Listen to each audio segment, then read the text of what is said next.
Welcome to I Finally Get It. Today we sit down with Bruce Brown, the president and CEO of Computer One. Bruce shares how putting people into the right position has been an integral part of his company growth. In studio with me as always, Dustin Webb, our producer. I'm your host, Jeff Martin. Let's get it. Working with you, has definitely opened my eyes up to a lot of things that we've always needed to do as a company, but maybe we were lacking that we wanted to do. I think part of it is mostly was putting the right people in the right spots. For sure. For me, that's probably been the biggest reward and challenge over the last couple of years, to see how my role has changed, the additional people that we've added to the business, how their roles have changed. The biggest factor was just me letting go on a lot of things. All right. I'm going to go ahead and hit the light bulb because that really is for entrepreneurs out there, business owners, it is so hard to let go because you get to where you get. And you got there, so you know what it takes. And so you're willing to do anything. And it's really hard to let other people give them the autonomy to do it. Oh, sure. Because, in my head, no one's ever going to do it as good as I do it. No. Right? That's been a humbling thing, but it's also been the medicine that we've needed to grow. I love that. And in all honesty, seeing my people accept those challenges, mess up and that be okay and learn from it. And, in all honesty, there's some things that we've put in place that there's a few of my guys that do it just better than what I did it. Sure. And I'm happy for that. I'm glad for that because it means we're heading in the right direction. That's right. Yeah. And until you let go, you'll never find out that they can do something better. Oh, 100%. I think one of probably the biggest things was recently this year, we hired a salesman. First salesman we've ever had in the business. Up until now, it's mostly been me, right? Interfacing with the customers, with the clients, proposals. And I always thought, being an IT company, it was always in my head, I have to have a technically strong person to do that job. And I couldn't have been further from, right on that. It was really more about if somebody knows how to sell, they know how to sell. If you can teach them enough about what they need to know about the business, then they can really be successful. And that was kind of eye-opening for me. It really was. So let's go back. For those of the listeners who don't know, you are the CEO of Computer One, but you weren't always in the IT world. How did you get into the IT world? No, I wasn't. And in all honesty, if you would have asked me 30 years ago if I would be sitting here right now, the president and CEO of an IT company, I'd have said no, not at all. Our business is a family-run business. We've been in business for 41 years. My father-in-law started the company. I worked with them a little bit during college. When I graduated from UL, moved to New Orleans to work for a hydraulic company. Katrina hit, fast forward, ended up coming back and just, always really enjoyed the IT field. Felt like I was good at the job. Like it just clicked with me. And then just over the years, my father-in-law, we clicked and we meshed and, just kind of continued to help him grow the business. And when he was ready to retire, then I was right there ready to take over. Step in. Yeah, absolutely. And you've done so well. And the IT world is changing too. Tell me about that. Obviously the buzzword now is AI, right? Yeah, Artificial intelligence. Sure. It's everywhere, and it surprises you about how much is getting integrated in day-to-day life. We work with a lot of dental offices, and over the last year, the emergence of artificial intelligence in the dental field has been really surprising to me, helping them to diagnose x-rays and imaging and treatment plans and things like that. So AI has been, probably one of the biggest changes that I've seen over the last year. And then obviously cybersecurity is so huge. For sure. It's something that whether you're a one-man shop to, business up to Fortune 500 company, you're going to deal with some type of cybersecurity threat. I know. And it's just such a terrible thing that they have these bad actors out there. I've always thought, man, they're so smart. You could do so much good, but you go in this direction. You follow the money. I guess so. It's crazy, but yeah, I agree with you 100%. It'd be amazing what people could accomplish if they would just take a little bit of that and put it in a positive direction. I know. I'm fascinated by that, and it's terrible, but job security for you. No, absolutely. And we've had to make a much larger emphasis on, on our cybersecurity solutions, how we handle our customers' security, because it's just not, there's no one simple approach to it. It's a multi-layered approach, and you've got to get buy-in from the customers too, because 9 times out of 10, you can put all the security solutions you want in place, but if users don't understand what a bad email looks like, or that there's no reason to click on that link, or then you're fighting an uphill battle. Yeah, so, correct. So user education is probably one of the top areas that we emphasize with our customers as well. Yeah, that's huge. Mm-hmm. I just know that these companies out there, what's really weird about it from an outsider kind of looking in, is they have these companies out there that are bad actors are coming in. They're trying to get not only their information, the company's information, but their customers' information. Sure. And they hold these companies ransom. And so the last thing I want to do is announce that I had some breach, and all of these customers were affected. So a lot of these things you don't even hear about. So to me, it kind of keeps it where I don't know why I would need your services. But if I understood the threat and I understood the impact of what could happen, I need to call you right now.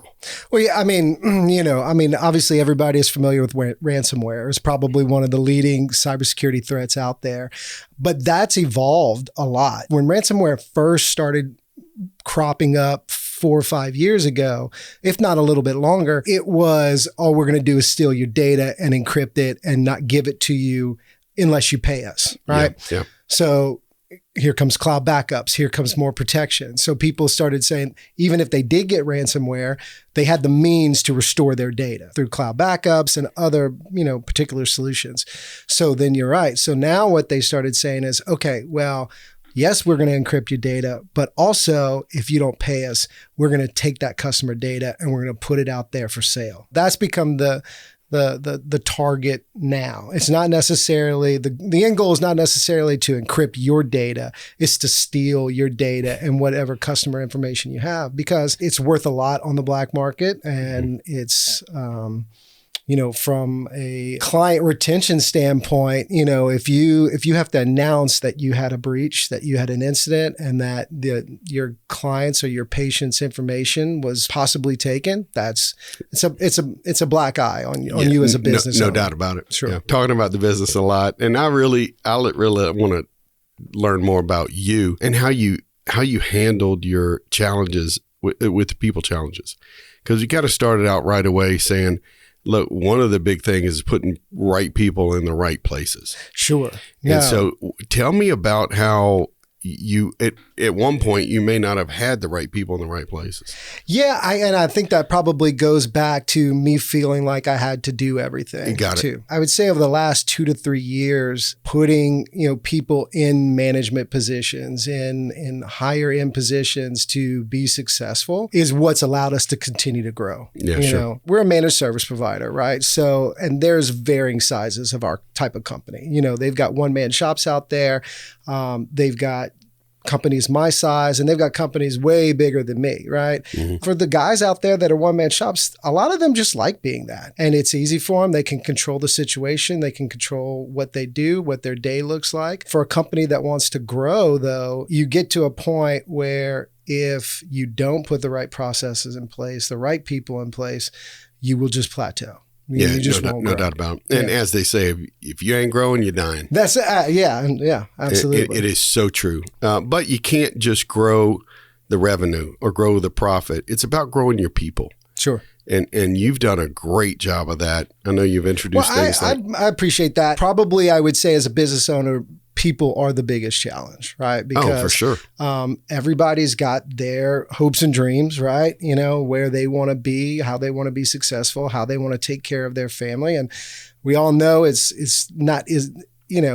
it's not easy these days either with the way the markets are, inflation, groceries, everything's really expensive. We do put an emphasis on our people. If my people feel, wanted, if they feel like they're taken care of, I know I'm going to get the best out of them. Yeah, no doubt about it. Putting them on some type of growth path, something that's going to allow them to see a 4 or 5 year kind of roadmap of what their future could be with the company has been really important for us. We put a big emphasis on that, as well as training and continuing education. So, but it's still, it's hard. It's a competitive business, and there's a lot of opportunities out there, and there's things that we don't necessarily do that's very entertaining for some really good techs out there. And so we're competing not only against other MSPs for the best people, but we're competing against cybersecurity companies that's all they do, right? Or software development companies, or, so it's a challenge. And it also depends on the market too. I mean, we operate regionally. There's certain markets that are much easier to retain really good technicians versus other markets that are it's difficult.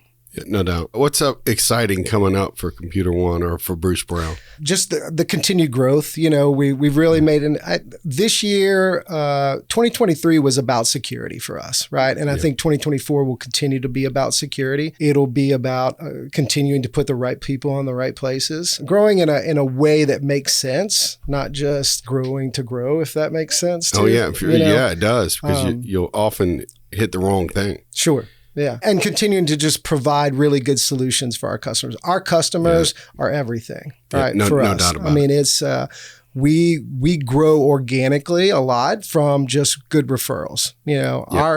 Our oldest customers have been with us for going on 30 years. See, that's unheard of. It is. It's one of the things we take a lot of pride in. No doubt, and it shows. Yeah. We have a really high retention rate with our customers. Typically, once they join on with us, they're customers for life. Yeah, that's amazing. It's very cool. That doesn't happen by accident.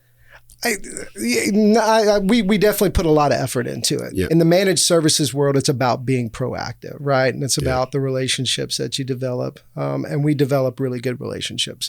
Our people know us by name. We answer the calls. We're not automated. Lafayette's a small town. Louisiana is, it's all built on people who are small businesses that are just trying to grow and take care of their family. And we recognize that because that's what we are. Yeah, right? sure. So yeah, it's awesome, man. I love all of our customers there.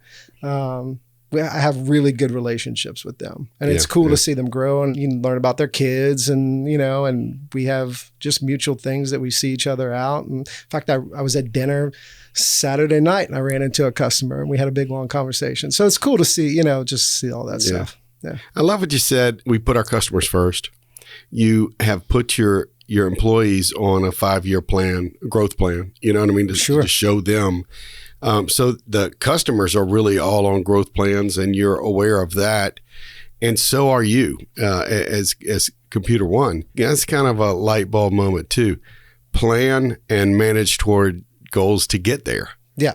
And so I think you've done a great job of that too. Well, I mean, I got to give you a lot of credit too. It's not my show. I know it's not about you, but you've helped me. You've helped with a lot of the growth that we've had. So I appreciate that as well. Yeah, and the fact that you come in and say it's not all just about revenue. You know what I mean? We got to grow people. We got to grow systems, processes. It's true. Yeah. Because I mean, if the people that I trust in day to day to help me run the business, if they're not there, then the business is not going to survive, right? Yeah. So, and from a customer standpoint, when you have customers that you have a long retention with, they get used to the people that are with you, right? Yeah, sure. And they want to know where so-and-so is and what he's doing and how come I haven't heard from him in a while. So, so you want those people, you want longevity with your customers, but you want longevity with your people. You want, want them to be there for the long haul. And in order to do that, you've got to put things in place that make it attractive for them to stay.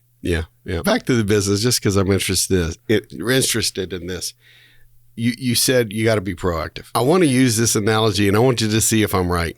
You remember the old radar detectors? Sure, that the cops would, like you keep in your car. You keep in your car, and so the police have the radar. The driver has a radar detector, and what happens is as this one gets better, then this gets a little better, and then this gets a little better. Is and that then you get similar? Waze, which will tell you where the cops are Waze everywhere. Tells you, yeah, correct. Right. But do you do that in the proactivity, I guess, in the cybersecurity world? It's a constant fight. It's a constant battle, right? It literally is putting something in place with the hope that it's going to have, again, some longevity to it, right? That it's going to be a solution. Well, and let me back up a second. It's more about partnering with the right companies, right? Yeah. You know, we just recently partnered with a cybersecurity company called Huntress, and these guys are doing some amazing things out there. And the one thing that's really beneficial about partnering with this company is not only does it give us the insights into the cybersecurity possible incidents that could be going on with a customer's deal, but they've also got a back end that is constantly monitoring that for us. So they're a partner in our success, right? You know, they really kind of figured out that security, the thing called a SOC, right? A Security Operations Center, and they've really figured it out. And they've priced it at a point where a lot of companies, it's very affordable for them to use. Not only do you have your people that are constantly monitoring, but you've got a company behind them that are supporting them. And with actual human beings. With actual human beings that are analyzing data, that are looking at it on a consistent basis, monitoring it and helping you, keep your customers secure. Yeah, so, that's a huge deal. Yeah, it is. It's been great for us. So for all these people that are watching this and listening to you, you figured a lot of stuff out, but what kind of business tip would you give somebody who's in the business? Try to do something you love, I guess. That's huge. I know they say it, and I can't say that every day is great, right? I don't think that's the point, right? But I think it's been very rewarding to see the business grow and to see the employees be successful and see the customers grow. You never want to lose a customer, but if I lose a customer because they sold their practice, that's success, right? Because to me, I help them do that. I put them in a position to continue to be successful, right? Because technology is something that you deal with every single minute of your day almost when you're at work, right? Yep. Everybody uses computers. So if I help them just be a little bit successful, then that's a rewarding feeling for us. I would just say, do something that's going to, when you look back on your career, you're going to feel that you made a positive outcome on other people's experience or a positive outcome in their business and how they were able to be successful. Yeah, that's great advice. It really is. So it leads me to my last question. I kind of want to take this a little bit differently. How would you tell your techs to, when they engage with a customer, what advice would you give them to leave that customer different and better just because they've dealt with Computer One? We talk about that a lot. Communication is huge in our business between our techs and our customers, right? Because the customers that we deal with, 99% of them are not technologically savvy. They know what their job and what they need to do, right? But if they can't print, we talk a lot about communication and about bringing things down to the level of we don't talk tech. If I'm talking to a customer, I'm not going to talk like I would talk to one of my techs. I'm going to have them walk me through it, show me what's going on. So it's about how we communicate and with our customers, because IT companies can get a bad rap on being, abrasive or getting frustrated easily with a customer because, they're not doing exactly what they want them to do. And we have conversations about that all the time because it's not their fault they don't know and that it's not working, right? And so we try to put ourselves in their position, right? And to take things, kind of layman's terms, make sure you're talking to that, just communicate well. Everybody can have a bad day, right? Too, correct. So it's love them where they are. That's it. Exactly. Absolutely. But, for the most part, that's one of the things that I look forward to when I'm hiring a tech, right? Yeah. How are they going to be able to communicate with with the customers, right? Sure. We've been really, really successful. You've done a great job. I feel like we have. You know, it's everybody can have a bad day, but yes, it's absolutely. And hiring is hard, especially since COVID, for example. Absolutely, it's just everything has changed. Yeah, I mean, and the one thing that I think is been good, but it's still a transition, is working in our industry remote is fairly straightforward. You know, I mean, speaking of COVID, we didn't really miss a beat during COVID. You know, I mean, everybody was able to kind of still continue to do what they needed to do. They were just working from home. It's a different environment. It's a different beast, and I'm not a huge fan of it. I didn't like working remotely, you know, but it's doable. Thank you for joining us this week on I Finally Get It.